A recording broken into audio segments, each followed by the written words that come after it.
process? What's the process of owning a property in Kenya? Or if you want to own a property in Kenya, what's the process? How does the process look like? For one, you need to be able to understand your needs. Why do I want to buy this property? Is it my first property? Is it my second property? Am I buying this property for investment purposes?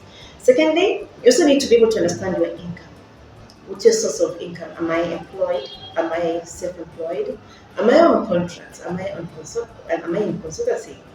At HFC, we are able to guide and be able to demystify the full process of owning a property as well as the mortgage process because they tie in together. You need to understand how much you qualify for so that by the time you're going to the market to scout for a property, you have in mind or you have a budget of how much you should be able to spend on the property that you want to be able to buy. So that's where the bank comes in and we're able to advise you. The bank relationship managers are able to advise you based on your income, whether you're employed, self-employed, or you're in consultancy or you're in contracts, we're able to advise you and guide you appropriately on how much you're able to qualify for. Another thing that we usually look at is the income, is your source of income. So once you're able to know how much you could qualify for, then you can start scouting for a property. You'll note at HFC we are able to provide you with some of the properties that we have. We also have partnered with developers in the market to make your process of scouting for a property seamless and easier. And also, once you buy a property through the bank, you are sure that the bank has done the due diligence and that this property does not have any issues. But also, it's also important to be able to carry out your own due diligence on any property that you're buying. You need to be able to conduct a search of the property. A search shows who is the owner and the any encumbrances of the property. What do I mean by encumbrances? It means by, is there anyone who is claiming secondary rights on that property? Does that property have a caution? Does that property have a caveat? Or is that property, where is that property located?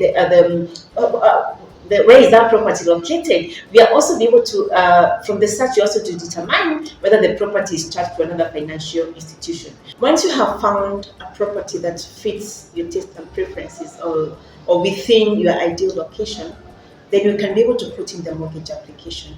And what it entails to put in the mortgage application is whereby you put in together your income documents as well as the property documents. Some of the main property documents that we usually look at is the ownership document, and the ownership document could be either in form of a title, could be in form of a lease, and currently sectional title. And once you have put in the application, then you progress the next stage whereby the loan is approved. And this is approved depending on your income or the ability to pay. That's one of the reasons why we should always check your income to see whether you have other commitments or whether you have the ability to pay. Once that is determined, then we progress to the approval of the loan. From the approval, we progress the next stage whereby we issue you as our customer an offer letter. This offer letter will be required to be able to sign or confirm that you're okay with the terms of lending within a period of 14 to 30 days. The reason why we give you this period is to ensure that you've been able to sit with your lawyer and you are aware of the terms that you'll be getting into. So basically, an offer letter it's a contract document that you are getting into with the bank. This is the first contract that you are getting in with the bank. From the offer letter, once you accept the offer letter, we progress to the valuation of the property. The reason why we need to be able to carry out the valuation of the property, it's a further due diligence to be able to confirm that there are no encumbrances to the property. What do I mean by encumbrances to the property? What I mean is that the property does not have caveats, the property does not have caution, or there's no one who is claiming secondary rights to that property. That property charged to another bank. So those are some of the things that we always check through our valuers. We have a panel of valuers that we work with, and hence you'll be able to select one of the valuers to be able to conduct a valuation.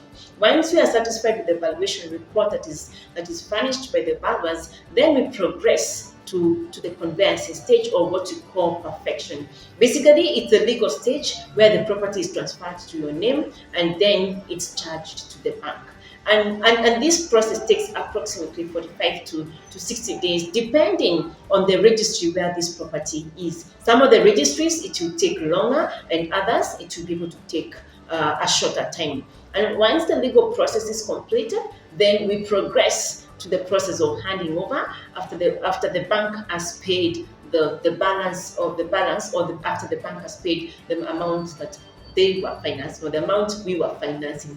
From the disbursement, then there's a handover, and then you're able to get the keys and you're able to move into your house. This mortgage process seems to be complicated, or seems to be long. However, we have our relationship managers who are able to work with you at each stage, and they're able to demystify what it takes, or what you're required to do as a customer. In addition, if you're able to walk into any of our branches, we'll be able to support you on the property ownership journey. So call us today, and we'll support you in the property ownership journey.